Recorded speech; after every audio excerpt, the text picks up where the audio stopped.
বাংলা বছরের শুরুর মাসে কালবৈশাখীর তাণ্ডব দেখা গেলেও জ্যৈষ্ঠ মাসেও গরমের সাথে থেমে থেমে চলে ভারী বৃষ্টি, ঝড়ো হাওয়া ও বজ্রপাত।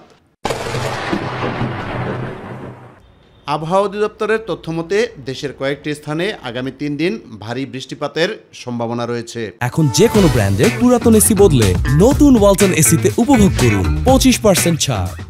আগামী ৩ দিন আমরা রংপুর, ময়মনসিংহ এবং সিলেট বিভাগে ভারী বৃষ্টিপাত হতে পারে মর্মে আমরা ভারী বৃষ্টিপাতের পূর্বাভাস প্রদান করেছি। তবে চলতি সপ্তাহের শেষের দিকে তাপমাত্রা বাড়ার সম্ভাবনা রয়েছে বলে জানান আবহাওয়াবিদ একেএম নাজমুল হক। ২২ তারিখ থেকে তারপর কয়েকদিন দেশের তাপমাত্রা কিছুটা বৃদ্ধি পেতে পারে এবং ওই সময়ে বৃষ্টিপাতের পরিমাণও অনেকটা কমে যেতে পারে। মে মাসের শেষের দিকে লঘুচাপ আঘাত হানতে পারে বলেও জানান তিনি। আগামী ২২ তারিখে অ্যারাবিয়ান সিতে একটি লঘুচাপ তৈরি হওয়ার সম্ভাবনা রয়েছে এবং পরবর্তীতে এটি আরও ঘনীভূত হতে পারে।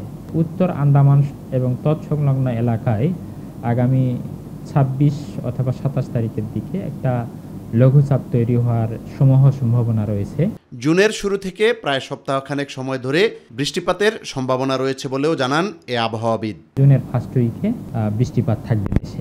চট্টগ্রাম, ঢাকার পূর্বাঞ্চল এবং সিলেট এইসব অঞ্চলে বৃষ্টি বেশি থাকতে পারে তুলনামূলক। অন্যদিকে খুলনা, বরিশাল এইসব অঞ্চলে কিছুটা কম থাকতে পারে। ইউসুফ আলী, মাই টিভি, ঢাকা। অন্যান্য অঞ্চল এবং রাজশাহী